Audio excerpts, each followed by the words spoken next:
ٹھیک ہوں۔ اس نے حتی الامکان اپنے آپ کو نارمل رکھنے کی کوشش کی، پھر بھی اس کی طرح گرم جوشی کا مظاہرہ نہ کر سکی۔ شاید اندر کہیں یہ خوف تھا کہ وہ ندا اور امی کے سامنے ثاقب حسن کا ذکر نہ چھیڑ دیں، اسی لیے فوراً تعارف کروانے لگی۔ ان سے ملو، یہ امی ہیں، یعنی میری ساس، اور یہ میری چھوٹی نند ندا، اور ندا یہ میری دوست انیلا ہے، ہم کالج میں ساتھ پڑھتے رہے ہیں۔ بڑی خوشی ہوئی آپ سے مل کر۔ ندا نے انیلا سے ہاتھ ملاتے ہوئے خوشی کا اظہار کیا، پھر اس سے کہنے لگی، بھابھی آپ نے کبھی ذکر نہیں کیا۔ یہ بڑی بے وفا ہے، بھول گئی ہوگی۔ انیلا نے اسے دیکھتے ہی ذو معنی بات کہی۔ ابھی اگر یہ نہ بلاتی تو یقیناً کترا کر نکل ابھی اگر میں نہ بلاتی تو یقیناً کترا کر نکل جاتی۔ نہیں، خیر ایسا بھی نہیں ہے، وہ برا مانتی بولی۔ اچھا یہ بتاؤ تمہارا وہ کہاں ہے؟ بڑا اشتیاق ہے ان سے ملنے کا۔ وہ اس وقت ہمارے ساتھ نہیں، آپ کسی دن گھر آئے نا، بھائی جان سے ملاقات ہو جائے گی۔ ندا نے فوراً دعوت دے ڈالی۔ بلکہ اسی جمعے کو آ جائیں، ہمارے ہاں ایک تقریب ہے، اس میں بھی شرکت کر لیجیے گا۔ بھائی سوری، اس جمعے کو تو میں نہیں آ سکتی کیونکہ میرے اپنے گھر میں شادی ہے۔ کس کی؟ وہ یوں ہی پوچھ گئی۔ میری بہنوں کی، اور اب تو میں بھی یہ نہیں کہہ سکتی کہ تم لوگ بھی آنا کیونکہ تم لوگ خود مصروف ہو۔ ہاں بس اتفاق ہے، وہ یہی کہہ سکی۔ چلیے آپ شادیوں سے فارغ ہو لیں پھر ہمارے گھر آئیے گا، ندا نے کہا تو انیلا اس کی طرف دیکھنے لگی، اس کی نظر چرانے پر بولی، جو میری دوست ہے وہ تو بلا نہیں رہی، تم ہی اصرار کر رہی ہو۔ ندا اور میں الگ تو نہیں ہیں۔ وہ فوراً بول پڑی، ندا بلائے گا میں، ایک ہی تو بات ہے۔ کیوں ندا؟ بالکل، اس نے تائید کی۔ پھر بھی تم جب تک اپنے منہ سے نہیں کہو گی میں آنے کی حامی نہیں بھروں گی۔ بھئی ضرور آنا، امی اور ندا کا خیال کر کے مجبوراً کہنا پڑا، ورنہ دل تو چاہ رہا تھا کہ صاف منع کر دے کہ کبھی مت آنا۔ آؤں گی، انیلا ہنسی۔ اچھا تو پھر خدا حافظ۔ اس نے جلدی سے قدم آگے بڑھا دیے۔ گھر آئی تو اپنی چیزیں لے کر جلدی سے اپنے کمرے میں چلی آئی۔ کچھ عجیب سی کیفیت ہو رہی تھی، خود بھی سمجھ میں نہیں آیا کہ وہ کیا محسوس کر رہی ہے۔ زندگی میں اتفاقات کیوں ہوتے ہیں؟ منہ ہاتھ دھو کر اطمینان سے بیٹھی تو سوچنے لگی، آخر کیوں؟ یہ زندگی ایسے بھی تو گزر سکتی ہے، بری بھلی جیسی بھی ہو، پھر کیا ضروری ہے کہ کوئی حادثہ کوئی اتفاق ضروری ہو؟ پتہ نہیں کیسے ہوتے ہیں وہ لوگ جن کی زندگیوں میں اتفاقات خوشگوار اثرات چھوڑتے ہیں۔ ایک میں ہوں، جب بھی عہدۂ رفتہ کو بھلا کر حال میں مگن ہونے کی کوشش کرتی ہوں تو اچانک کوئی حادثہ کوئی اتفاق رونما ہو کر مجھے پھر اسی عہد میں دھکیل دیتا ہے۔ آخر کیوں؟ بہت افسردہ ہو کر اس نے صوفے کی پشت سے سر ٹکا دیا تھا۔ پچھلے چند دنوں سے میں خوش تھی، اپنے حال میں مگن، سوچا تھا مہروز اور چھوٹی آپا کی منگنی پر خوب انجوائے کروں گی، لیکن آج انیلا نے اچانک سامنے آ کر میری ساری خوشی چھین لی، اور انیلا کے ساتھ اس کی کئی باتیں یاد آ گئی کہ جمعے کو اس کی بہنوں کی شادی ہے تو ثاقب حسن اپنے اہم فرائض سے سبکدوش ہو رہا ہے۔ اس خیال کے ساتھ ہی اس کا دل زور زور سے دھڑکنے لگا تھا۔ گھبرا کر سینے پر ہاتھ رکھا، آنکھیں کھول کر ادھر ادھر دیکھنے لگی، یوں جیسے وہ پکارتا ہوا چلا رہا ہو، ربیہ میں آ گیا ہوں، اپنے سارے مسائل کو شکست دے کر۔ نہیں، وہ خوفزدہ ہو کر سر کو زور زور سے نفی میں ہلانے لگی۔ ربیہ شروع احمد کمرے میں داخل ہوئے اور اسے سر کو زور زور سے جھٹکے دیتے دیکھ کر قدرے پریشانی سے آواز دے ڈالی، اور وہ اپنے آپ میں نہیں تھی۔ ان کی پکار پر کسی اور ہی کا گمان ایک جھٹکے سے کھڑی ہوئی اور ہذیانی انداز میں چیخنے لگی، نہیں میرے قریب مت آؤ، مجھے ہاتھ مت لگاؤ، مجھے مت چھوؤ، میں تمہاری نہیں ہوں۔ ربیہ وہ اس کے سامنے آ کھڑے ہوئے اور وہ ہاتھوں میں چہرہ چھپا کر رو پڑی، خدا کے لیے چلے جاؤ، کسی نے دیکھ لیا تو۔ ربیہ کیا ہوا ہے؟ اس کی دونوں کلائیاں تھام کر چہرے پر سے ہٹاتے وہ بھیگی آنکھوں سے انہیں دیکھنے لگی۔ آہستہ آہستہ ذہن بیدار ہونے لگا اور جب حقیقت سمجھ پائی تو طویل سانس لیتے دوبارہ صوفے پر ڈھہ گئی۔ وہ کچھ دیر تک کھڑے اسے دیکھتے رہے، پھر سامنے بیٹھتے بولی، یہ اچانک آپ کو کیا ہو جاتا ہے؟ میں خواب دیکھنے لگی تھی، بہت بھیانک قسم کی۔ وہ صوفے کے پشت سے سر ٹکاتی ہوئی بولی تھی، جاگتے میں؟ ہاں جاگتے میں، کھلی آنکھوں سے، جبھی تو ڈر جاتی ہوں۔ مجھے آپ کی ذہنی کیفیت کچھ ٹھیک لگتی نہیں، میرا خیال ہے کہ کسی نفسیاتی معالج سے رجوع کرنا پڑے گا۔ آپ کا مطلب ہے میں پاگل ہوں؟ نہیں لیکن ہو ضرور جاؤ گی، اس کی شاکی نظروں سے دیکھنے پر کہنے لگے، جب باہر وہ اور اندر بوجھ اپنے دل پر اٹھائے پھریں گی تو باہر تو پاگل نہیں ہوں گی تو کیا ہوں گی؟ کوئی بات، کوئی پریشانی، کوئی مسئلہ ہو تو کہہ ڈالیے۔ کس سے؟ بلا ارادہ ہی اس کے منہ سے نکلا، مجھ سے۔ ہو سکتا ہے میں آپ کی پریشانی کا کوئی حل ڈھونڈ سکوں، لیکن کہہ دینے سے دل کا بوجھ ہلکا ضرور ہو جائے گا۔ قدرے توقف کے بعد کہنے لگے، انسان کو ہر دور میں کوئی دوست، کوئی ہمدم یا غمگسار کی ضرورت ہوتی ہے، جبکہ آپ نے اپنے آپ کو بالکل تنہا کر لیا ہے۔ خوف زدہ ہیں کہیں کوئی آپ کی زندگی کے اس راز کو نہ پالے، کوئی جان نہ لے۔ بظاہر شہروز احمد پر راج کرنے والی حقیقت میں اس سے کتنی دور ہے، اور رابعہ اکرام والی کوئی جانے نہ جانے میں ہوں نا، بس پھر مجھ سے کیا پردہ داری؟ کیا آپ مجھ سے بھی خائف ہیں؟ وہ کیا کہتی، خاموشی سے سر جھکا لیا۔ اس طرح تو بہت مشکل ہو جائے گی رابعہ، آپ کے لیے اور میرے لیے بھی۔ آپ بس میرا یقین کر لیں کہ جب تک اس گھر میں ہیں میں آپ پر کوئی آنچ نہیں آنے دوں گا۔ انہوں نے پیکٹ سے سگریٹ نکال کر ہونٹوں میں دبا لیا، پھر 2-3 کش لینے کے بعد کہنے لگے، اپنے دل سے ہر خوف نکال دیں، اور میں تو یہاں تک کہوں گا کہ کچھ وقت کے لیے عہد رفتہ کو بھی توڑ ڈالیں، بالکل آزاد ہو جائیں۔ بلکہ پھر دیکھیے گا زندگی کتنی سہل ہو جاتی ہے، اور زندگی سہل ہو جائے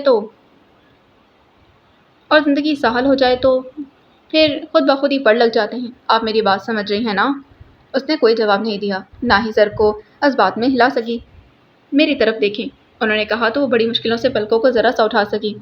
ہم اچھے دوست تو ہو سکتے ہیں نا؟ اس کی آنکھوں کی گہرائیوں میں دیکھتے بولے، اور اچھے دوست ایک دوسرے سے کوئی بات نہیں چھپایا کرتے۔ آپ بھی آئندہ کوئی بات اپنے تک محدود نہیں رکھیں گی، سمجھیں آپ؟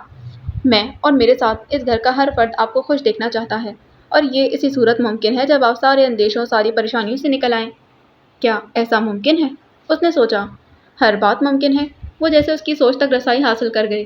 آپ کوشش تو کریں۔ اب خود ہی دیکھیے، اس گھر میں خوشی کی تقریب ہونے والی ہے، بلکہ آپ کے لیے تو ڈبل خوشی ہے کہ ایک طرف اکلوتا دیور اور دوسری طرف بہن، پھر بھی آپ کمرے میں بند ہو کر اپنی الگ تھلگ دنیا بسائے بیٹھی ہیں۔ اس کمرے سے باہر نکلیں، ندا اور امی کے ساتھ پروگرام سیٹ کریں، کل تو آپ ہی بھی اپنے بچوں کے ساتھ آنے والی ہیں، وہ یوں آپ کو الگ تھلگ دیکھ کر کیا سوچیں گی؟ میرے خدا، میں کیا کروں؟ وہ اپنے آپ میں سے الجھنے لگی۔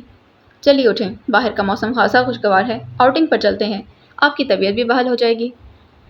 ان کے سراہ پر ووٹ کر ان کے ساتھ چل پڑی، پھر اچانک خیال آیا تو اپنے آپ پر نظر ڈالتی ہوئی بولی، میں ڈریس چینج کر لوں؟ انہوں نے رک کر اسے دیکھا، پھر اس بات میں سر ہلاتے بولے، ہاں، میں باہر انتظار کر رہا ہوں، آپ چینج کر کے آ جائیے۔ وہ جلدی سے الماری کی طرف بڑھ گئی، پھر جب تیار ہو کر باہر آئی تو وہ گاڑی کے پاس کھڑے تھے۔ اسے دیکھتے انہوں نے دروازہ کھول دیا۔ قدر جھجکتی ہوئی بیٹھ گئی تو انہوں نے دوسری طرف سے آ کر ڈرائیونگ سیٹ سنبھال لی۔ کہاں چلیں؟ گاڑی سٹارٹ کرتے انہوں نے پوچھا۔ میں کیا بتاؤں؟ کوئی ایسی جگہ جہاں جانے کی خواہش ہو۔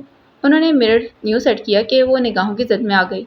اگر میں کہوں کہ مجھے سیدھا اوپر جانے کی خواہش ہے تب؟ وہ اس کے لہجے میں ہلکی سی شرارت محسوس کر کے ہنس پڑے، پھر کیسٹ آن کرنے کے ساتھ گاڑی کی سپیڈ بھی بڑھا دی۔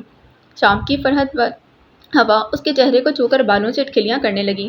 اس وقت اس نے جلدی میں بالوں کو یوں ہی کھلا چھوڑ دیا تھا جو اب خاصا پریشان کر رہے تھے، کبھی اس کے چہرے پر چلے آتے اور کبھی اس کے کندھے کو چھو کر آنکھوں کے سامنے لہرا جاتے۔ اس صورتحال سے وہ خاصی نروس ہو گئی، زدیدہ نظروں سے انہیں دیکھا۔ ان کے ہونٹ دلکش مسکراہٹ کی گرفت میں تھے، اور آنکھوں میں ایک انوکھا رنگ جس سے وہ کوئی نام نہ دے سکی۔ بہت غیر محسوس طریقے سے اس نے اپنی طرف کا شیشہ بند کیا تو وہ آرا پنچھی کی مانند اڑتے بالوں کو جیسے ٹھکانہ مل گیا، جو جہاں تھا وہیں ساکن، جیسے یہی منزل ہو، یہی بسیرا۔ پھر اس نے بہت آہستگی سے بالوں کو سمیٹ لیا، اور وہ جو اس کے بالوں سے اڑتی مہک میں اپنا آپ فراموش کیے ایک نیا جہان آباد کیے بیٹھے تھے، ایک دم چونک گئے۔ اس کے وجود سے چھو کر آتی ہوائیں اب بند شیشے سے ٹکرا کر واپس پلٹ رہی تھیں۔ شیشہ کیوں بند کر دیا؟ ذرا سی گردن موڑ کر اسے دیکھتے پوچھنے لگے۔ بس یوں ہی۔ جب آپ ہر کام بس یوں ہی کرتی ہیں تو اس وقت یوں ہی اپنی خاموشی بھی توڑ دیجیے۔ میں اب تک نہیں کہہ سکا کہ آپ واقعی کم بولتی ہیں یا مجھ سے بات کرنا پسند نہیں کرتی۔ یہ دونوں باتیں نہیں ہیں۔ پھر یہ کہ میری سمجھ میں نہیں آتا کہ آپ سے کیا بات کروں۔ وہ سادہ لہجے میں بولی، کرنے کو تو بہت سی باتیں ہوتی ہیں، موسم کی، رنگوں کی، روشنیوں کی اور خوشبوؤں کی۔ لمحہ بھر کو رک کر کہنے لگی، اور دل کی باتیں؟ ہاں، کرنے کو تو واقعی بہت باتیں ہوتی ہیں، لیکن میں ڈرتی ہوں کہیں کوئی ایسی بات نہ کر جاؤں جو آپ کو ناگوار گزرے۔ ارے، وہ ایک دم سپیڈ آہستہ کر کے اس کی طرف دیکھنے لگے۔ آپ ڈرتی ہیں؟ جی، اس لیے کہ آپ کا موڈ کا پتہ نہیں چلتا، کبھی دوستوں کے دوست اور کبھی دشمنوں کے دشمن۔ ان کے خاموش رہنے پر پوچھنے لگی، ایسا کیوں ہوتا ہے؟ آپ اچانک اپنا رویہ کیوں بدل لیتے ہیں؟ اصل میں جب میں آپ کو سوچتا ہوں تو سب اچھا لگتا ہے، اور جب کسی اور کا خیال آتا ہے تو پھر کچھ اچھا نہیں لگتا۔ وہ شاید بے خیالی میں کہہ گئے، فوراً احساس ہوا تو سنبھلتے بولے، خیر چھوڑیں، اب ایسا نہیں ہوگا، اب آپ سے دوستی پکی ہے نا؟ اس نے مسکرا کر سر جھکا لیا۔ پھر جب انہوں نے گاڑی پارک کر کے اسے اترنے کے لیے کہا تب اس نے سر اٹھایا اور اپنی طرف کا دروازہ کھول کر نیچے اتر آئی۔ یہ جگہ اس کے لیے قدرے اجنبی تھی، اس لیے کچھ خاموش سی ہو کر ادھر ادھر دیکھنے لگی۔ میں اسی کلب میں اکثر آتا ہوں۔ وہ گاڑی لاک کر کے اس کی طرف آئے تو کہنے لگے، سنوکر کھیلنے؟ کارڈ؟ آئیے آج میں آپ کو اپنے دوستوں اور ان کی بیگمات سے ملواؤں۔ بہت دنوں سے سب اصرار کر رہے تھے کہ میں آپ کو لے کر آؤں۔ وہ کچھ نہیں بولی، چپ چاپ ان کے ساتھ چل پڑی۔ گیٹ سے داخل ہو کر روش پر ابھی وہ کچھ دور ہی چلے تھے کہ لان میں سے ایک لڑکی نے زور سے پکارا اور پھر بھاگتی ہوئی بار پھیلان کر دونوں کے سامنے آن کھڑی ہوئی۔ اتنے دنوں سے کہاں غائب تھے؟